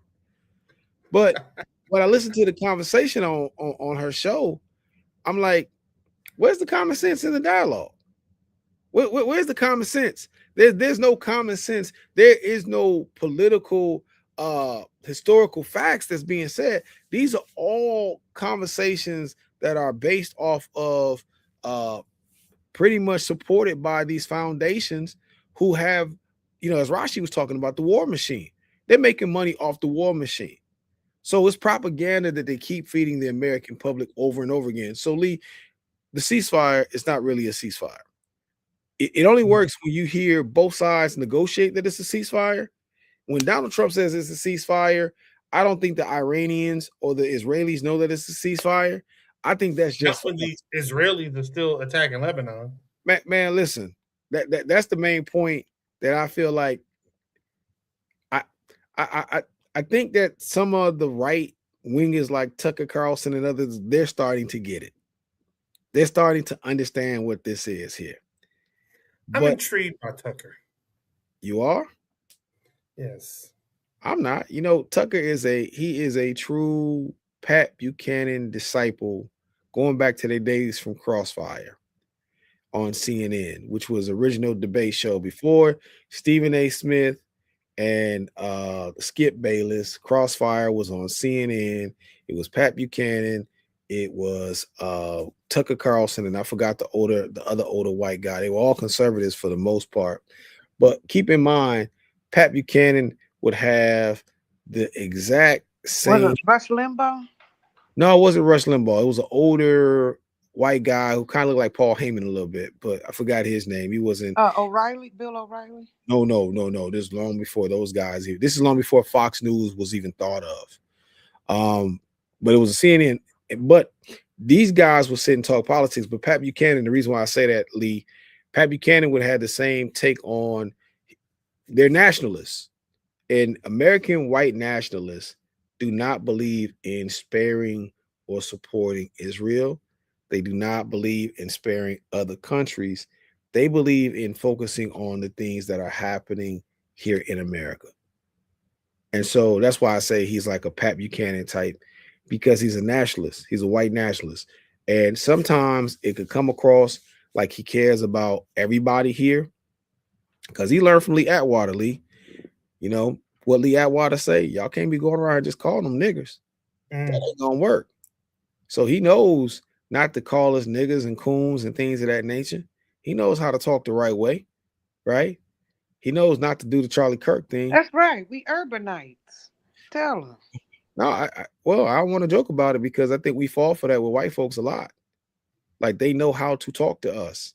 As I was saying to my sister Latanya Reeves the other night, white folks on the right, as well as black conservatives, use black nationalist talking points all the time to make their points. And that's something that we have to be aware of. They will quote Malcolm X to get us on their side. They will quote Booker T. Washington to get us on their side. they will quote Marcus Garvey. They have no problems with quoting that. They're not. That's not a thing to them. But I say that to say, you know, Tucker is a grifter too, though. Lee, he's a grifter. Oh yeah, oh yeah. So it was that true with Erica Kirk and the black boyfriend? Was that true? I saw an article about that the other day I wouldn't be shocked. She's an actress. At the White House Correspondents' Dinner. I don't Did you know see about. something about that? I don't know. I'm pretty sure that's probably satire, but I mean that'd be interesting. Wasn't it? All right, so we're not getting stuck on that.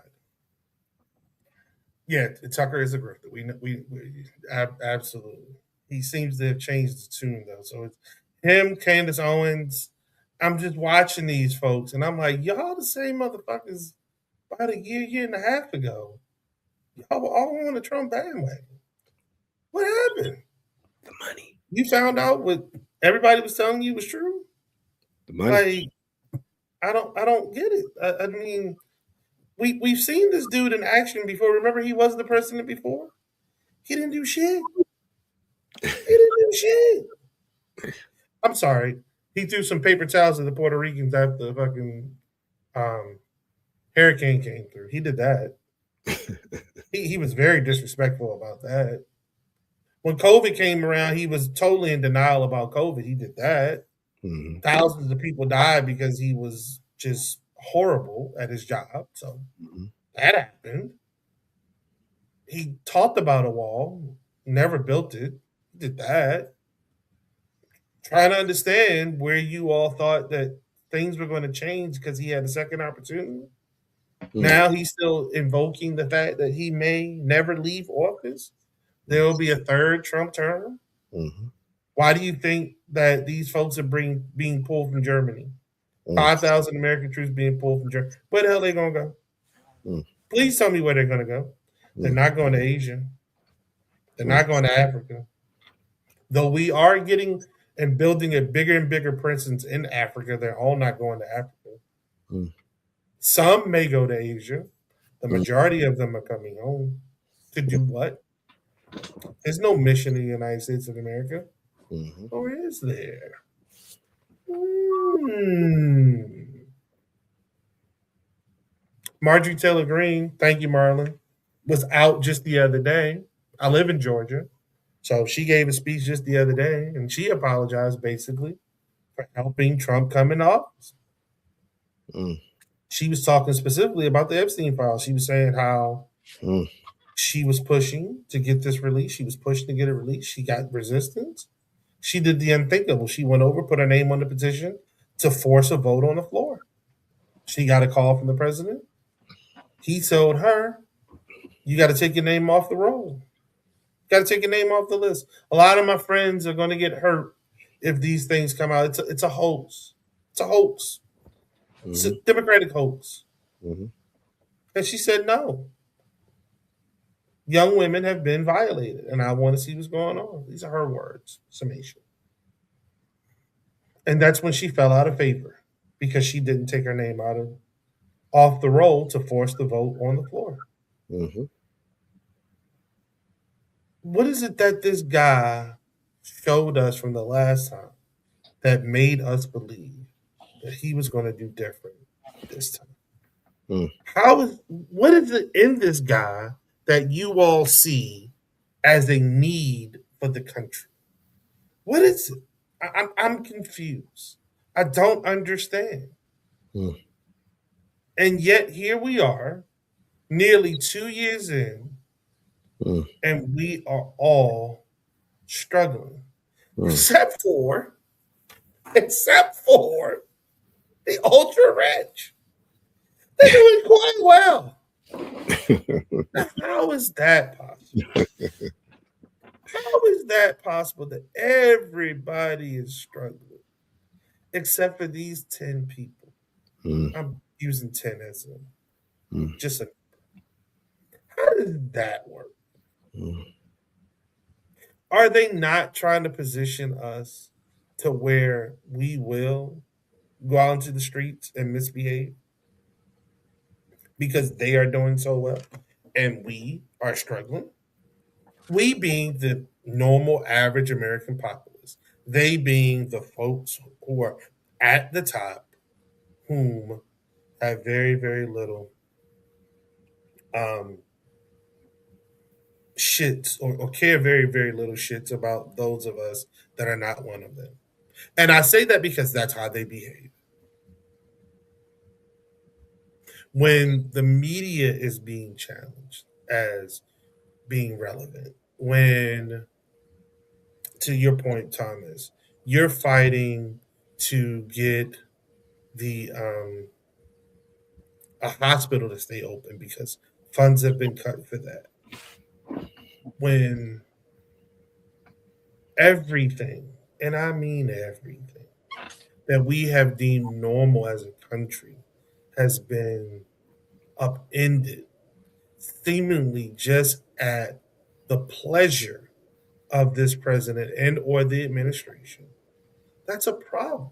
Mhm. We can have conversations about things needing to be taken back or adjusted, or maybe we should not um, put so much emphasis in the international community that we've had. We can have that conversation. That's what governing is about. Bringing to the people your ideas and your ideals and getting their buy-in. That's what governing is about. We haven't had that. We've had heavy handedness. We've had, this is what we're going to do. And I don't give a damn what you all think about it.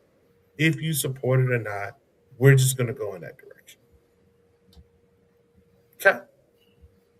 That's not how our country is set up. But what we've learned in all of this is just how fragile our system is. What we've learned in all of this is just how easy it is when the stars are aligned, when the pieces are all set to the same side, to get away with bloody murder. Not figuratively, but I'm sorry, not literally, but figuratively. That's what we've learned. What we've learned too is how others have really restrained themselves from doing this. And they should be commended. Even Bush, one and two. Mhm. They So, should be commended. The question is, what have we learned? you can't learn. Will we do it again? You can't learn. You can't learn as long as you're going to take your news cycle and put them out there with political operatives who are hired by foundations who are not actually journalists. Because you don't, journalists typically can tell you an unbiased opinion. Our news is littered with biased opinion. First and foremost, shouting at each other, almost like ESPN, and you see how ineffective that is with sports. How that embrace debate type situation works. Secondly, you know, the quote the great Dave Chappelle. You know what their problem is with Trump at this point, Lee? The What's Candace that? Owens, the Tucker Carlsons, and also the Marjorie Taylor Greens. They What's was that? in on the heist, but they don't like they cut. The cut ain't good enough for them. And so now they want to yell because they don't like their cut. There's no mistaking that this was a white supremacist slant that was going with Trump. It started with Barack Obama when he was coming down those escalators talking about Obama, the Tea Party, the whole nine. We knew that these were white supremacists. Also, everything he's done with the FBI, everything he's done with the military, everything he's done with school, all of these were out of the white supremacist playbook. So to me, for anyone to come back and say that they're shocked, how could you be shocked? For him to call the black reporter a bitch, why are we shocked? Why are we shocked? Remember the guy from The Apprentice, he said that a nigga can't win. Mm. I don't want to see no nigga win. Remember, that was a tape. So why does everybody get to play the role of being shocked now And more importantly, why are we shocked that Louisiana, Alabama, Tennessee, Texas, Florida, all of these places are doing what they're doing? I'll tell you something else I found funny today. I was up looking at getting prepared for the show, and I saw these things where people were talking about, oh, well, this guy from Louisiana, he studied African American history, and that's how he helped with Project 2025 to go after black folks. You know who else studied history? Who was also a history teacher? DeSantis in Florida. What were some of the first things that he did? He went after black literature in schools. Why are y'all so shocked? You know, this is the shit that y'all refuse to study when y'all go in schools. Remember, y'all was the black folks was the people on TV who was saying we moved past the civil rights. We moved past slavery. We don't want to see none of these movies. Remember how everybody was so pissed off with 12 Years a Slave? I don't want to see that shit. Will Smith came out with a great movie a few years ago. Remember? It was Snoop and Yeah. all these other people that was online saying another movie about slavery, another movie about the civil rights. We don't want to hear that shit. Well, guess what? You ain't got to hear it. You get to now witness it. You get to live it. Now you get to live it.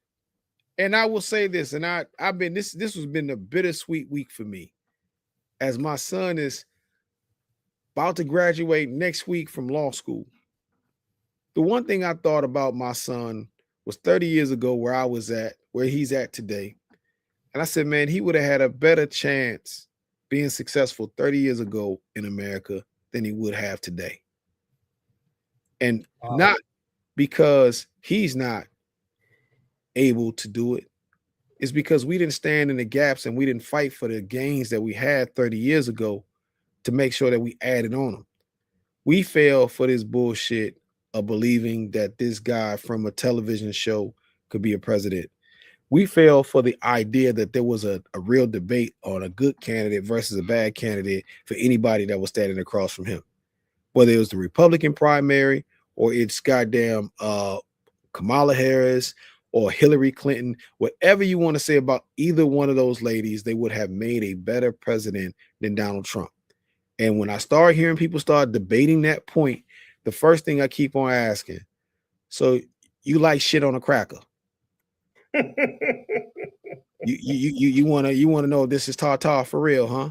That's what that is.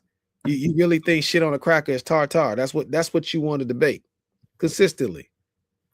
So I look at what we've done and how we've allowed this stuff to, because on the international, man, we're toast. Like these people don't like, listen, we don't want to share intelligence information with them. Nothing. We don't trust nothing that's coming from them. We really don't want our countries, like countries are kicking out these white supremacist, right-wing extremists. They're voting against these people over in Europe. But we got them right here. We got a Supreme Court that is so right-wing leaning that it's scary. It's scary what the Supreme Court is doing. And I'll ask again, where is the Democrats' 2029 plan? And maybe, here's out to my brothers out there. They want to know what black men can do, and they keep saying that we need to get a therapist. No, brothers, maybe we need to do what we've always done in this country. Maybe we need to create the 2029 plan. Maybe we need to come and say, fuck all that. Y'all tried y'all magic. Y'all sprinkled that pixie dust. That shit don't work. Right? What we're going to do is we're going to put forth the plan like we've always done. Since people say, black men don't do nothing, some of the inventions that they're using came from brothers. We're going to get rid of Clarence Thomas. We taking his black card away. That nigga's out. He's uninvited to all barbecues, picnics, ceremonies, and the whole nine. His ass is out. But what we need to do as a collective, brothers, is that we need to start saying this is what America should look like moving forward. That should be maybe a black male conversation with bring everybody else to the table, but make sure that our voice is at the table, that we are the loudest voice at the table. Because I will say this, the last 10 years, a decade, decade decaying in this country, black men's voice have not been at the table. I want to say that again. The last 10 years of decaying at the table, black men's voice have not been at the table. And I'm going to tell you why. It's not because black men could not be at the table. That in this country, how racism worked was they used Barack Obama as the only black male voice that they needed. And everybody else got canceled out afterwards. Except Van Jones, who keeps fucking crying on TV. But I'll talk about that What's later. that? What's that big dude? The one that what is his name? Drewski? My boy Who? Drewski? Drewski? No. Drewski funny as shit. Yo, that video you said the other day that it's funny as hell. I'm not talking about Drewski. I'm talking about the conservative dude. Whitelock. Yeah, Whitelock. Whitlock. Oh, Whitlock. Yeah, oh, Jason Whitlock, oh, right? he's no longer from Indiana neither. You know, stay your ass inside of in Nashville. Whitlock is no longer a Hoosier. He's no longer black. Him and Clarence Thomas, man, fuck both of them. You know, they are they're uninvited. Period. Yeah, Jason Whitlock terrorized Kansas City for a while, and we had to get his ass up out of here too. He He was got the too barbecue. he was He got the too barbecue. racist for Kansas City. Okay. Hey, Rashi, what you got to say? So what's the 2029 plan, right? Mm-hmm. 2029 plan is by then we should be rested. As you said, we should be in that voting line. We need to check our money ties. Like we buy a lot of shit that don't mean nothing. Like literally. Our relationship to with the Chinese has then got weird because they get that Temu, them damn Temu and Sheen and Fashion Nova and them, they getting a good portion of our money. I think we should look at African manufacturing, whether or not we're willing to shift everything from our hair to our clothing back to the motherland, because believe it or not, they're capable of handling that.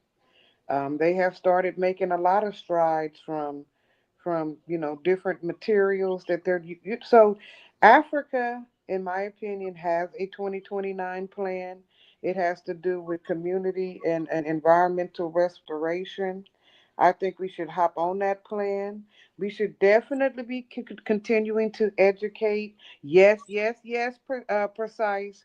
We should have clear cut legislation on how we're going to operate that reparations plan.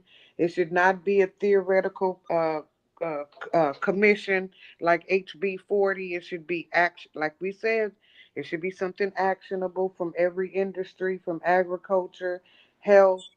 That all of our economic industries should be on tap with what they're going to do or not do as far as our a reparations plan. Thank you, Logic.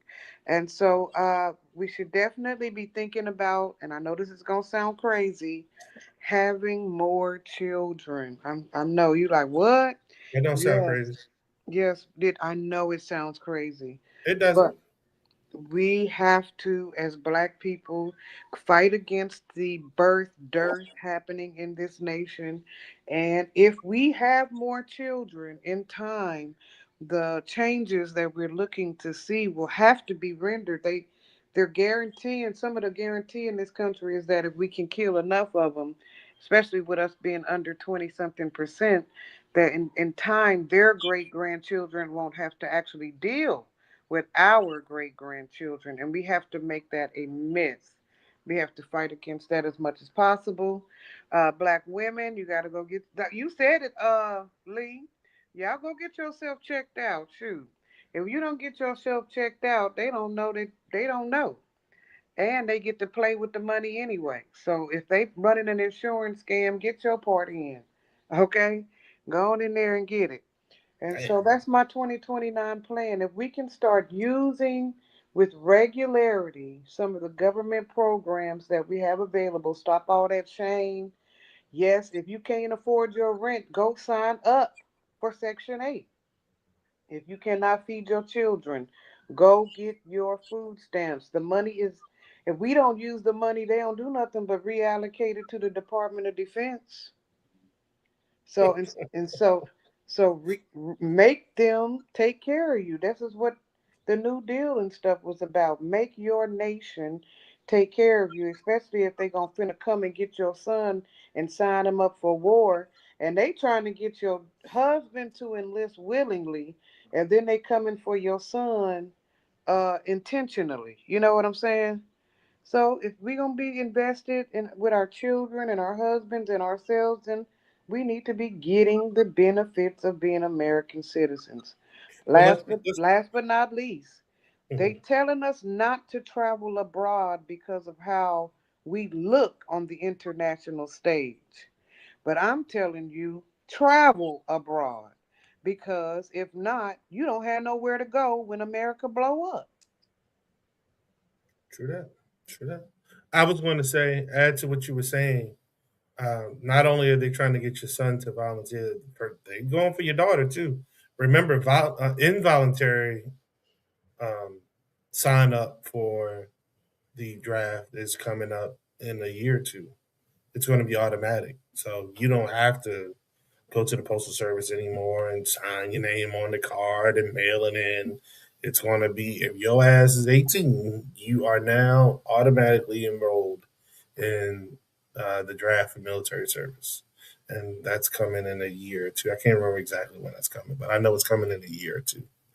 So, and again, that will include your daughter because they're going to need if this thing breaks crazily, they're going to need everybody and want everybody in order to protect this administration and his cronies. So Yeah. I could see that happening. Seriously, honestly, I can't. It's sad to say, but desperate people do desperate things, and I can see that happening. The fact that the military has gone along with orders they were given with respect to the speedboat strikes, those things were totally against the UCMJ.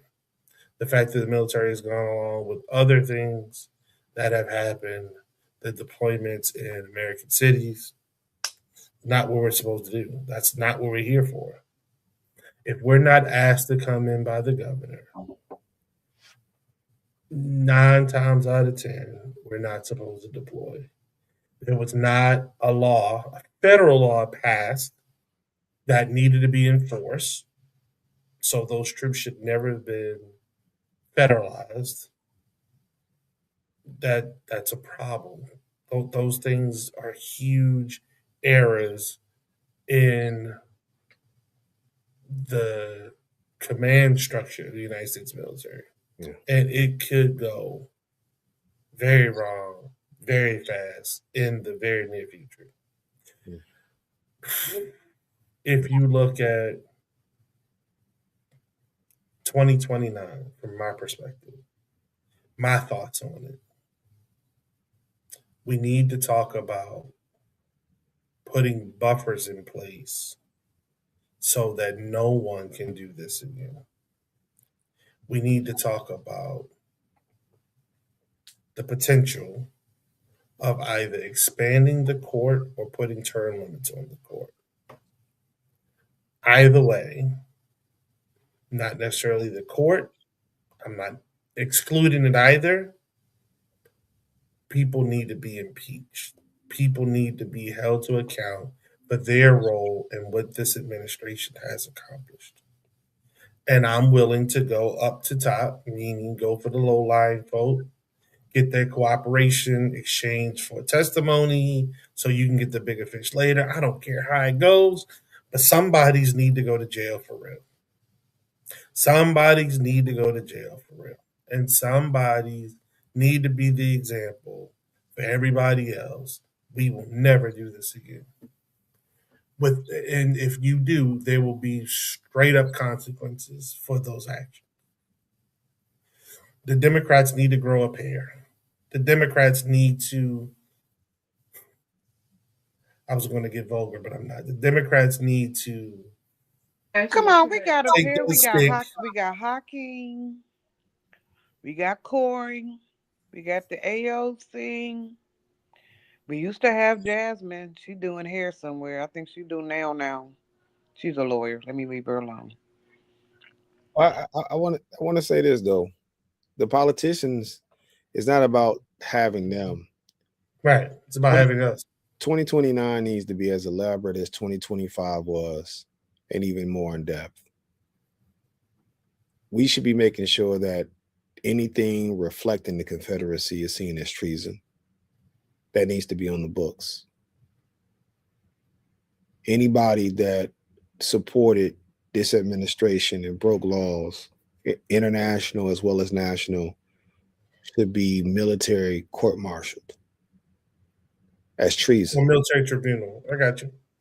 As treason. Yes. And that's just that. But on the other side of it, somebody asked about reparations that was precise. I think reparations would help the country in 2029. The only thing that I fear about with reparations is that we're so driven on the check that we'll forget the other portions of reparations, and we will forget that part of this is about us healing ourselves as well. And we need literature, we need ideology placed back into making this country what it was promised to be. That has to be a large portion of what 2029 has to be about. I think, Lee, you have to have both term limits as well as being able to expand the courts. You need to have term limits on Congress. You need to have term limits on the Senate. You need to do away with APAC. If they're going to stick around, they need to register as a foreign entity. We also have to reverse the Citizen Uniteds. That needs to go. Just like the conservatives had a plan, Citizen United needs to go. We need to do away with these corporations being able to buy up millions of acres of land and property in the United States. Give that shit back to the people. Oh, yeah. Term limits and age limits for sure, Marlon.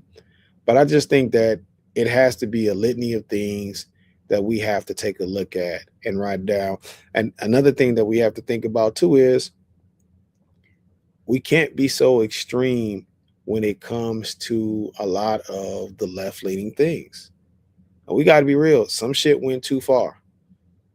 We went too far when we start talking about men changing their gender and competing against women in sports. That scared a lot of people. Men changing their gender and going into bathrooms with girls. That went too far. Like, some stuff we have to really ask, where do we want to go? I agree with Rashi about increasing birth rates on our end.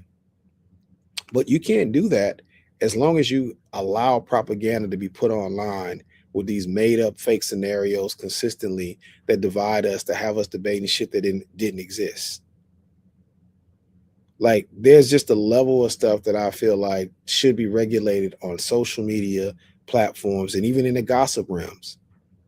Because as far as y'all don't know, Megan and Clay may have never been a real relationship. That may have been to help Meg get her image back, to help her sell a record. And you guys are fighting amongst each other in order for this play to happen. And it's on the world stage. And look what that can do to our community. So I'm just saying there needs to be a lot of shit that should be regulated. This whole thing with reality TV, that shit needs to be outlawed. You call yourself reality TV, which you're saying that it's real. Well, if it's real, the shit shouldn't be scripted. Say that again. And There should be no writers. It should be no writers. And if it's not that, then we need to call it what the fuck it is. And if it's bad for the country, then we have to say collectively that shit needs to go. If social media is bad for the country, okay, that shit has to go. But we have to really, as Americans, grow up. I hate to say it, we are the youngest superpower in the world, but we're immature with that power. We've pretty much gave the 7-year-old an AK, full ammunition. Hey, watch the house. In the middle of the family reunion. And we're expecting this 7-year-old and all of his citizens, and that's including us too as well, to know exactly what to do with the rest of these societies that are a lot older than us, that have laws, that has culture intact a lot longer than us. And we want to decide in the middle of the family reunion whether we should shoot, piss on the floor, or eat some candy. That's pretty much what it is. All right, we got like 6 minutes left, so let me read Precise's comment, then I'll get everybody's comment so we can wrap up. Precise said, as far as blacks being healed, we all won't, bro. I think we just need to get that money to the 1/3 of us that will do the right. I'm pretty sure he meant thing. The rest are probably dump everything completely into the economy and be broke. If we use the ones we need to fix as the focal point, they'll use that as a reason to not give us reparations. I got you.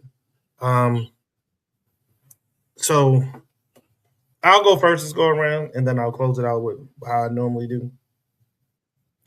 What I took away from this week is this war is gonna be a long term factor in a lot of our lives.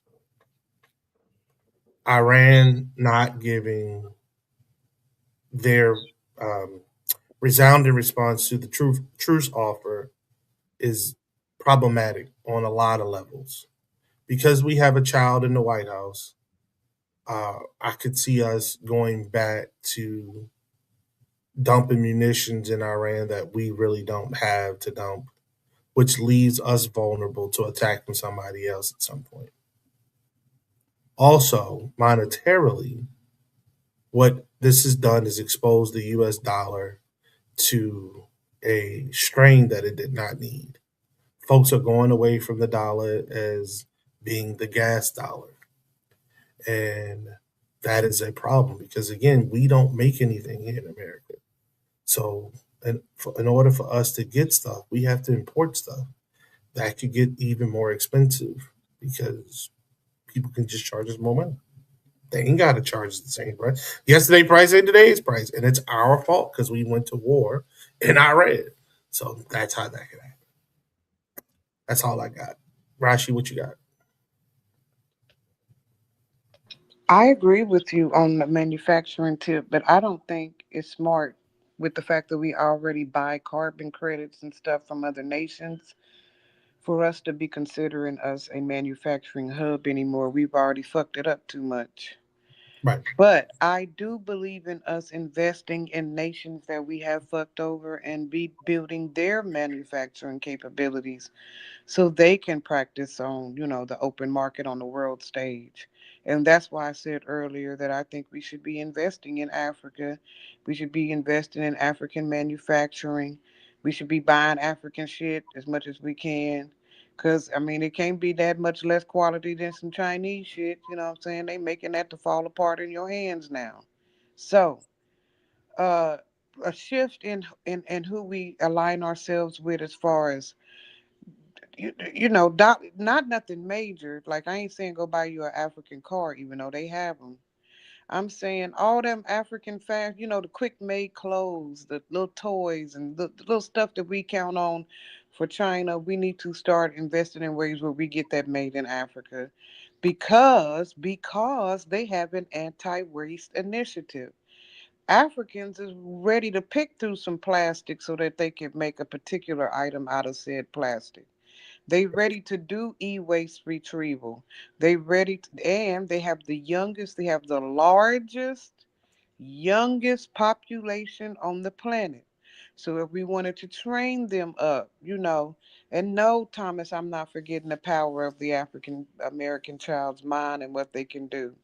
I'm just saying, if you're talking 5 years from now and how we can align ourselves to be considered stronger on a global market, it is in our realignment in manufacturing in Africa. I believe in it, and so I'm gonna start looking into it to see what can be made in Africa, and what's currently being made that we can buy from them and not China.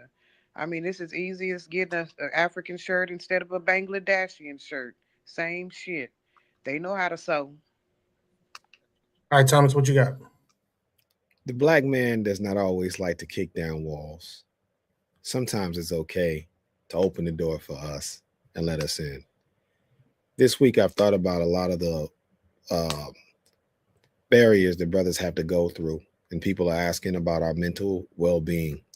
Part of it is that we have to struggle and fight for everything that we get more than everyone else. From the lack of access to resources through government to even being able to still hear those car doors lock when you're crossing the street in urban areas. We deserve, brothers, to be able to take a break. We deserve for things to be easy for us, but we also deserve to make it easy for each other. So just watch your six when you're out there, but also when you see another black man, don't think about, hey, here's another hurdle I can throw your way. Let's remove those obstacles for one another so we can make it easier. Gotcha, gotcha. Look, family, we ran a little over, but it's all good. Thank you all for joining live. Those who watch and listen later, appreciate you all too. As we always say about this time, if no one's told you they love you, we do it, and if damn thing you can do about it. Until next week, family.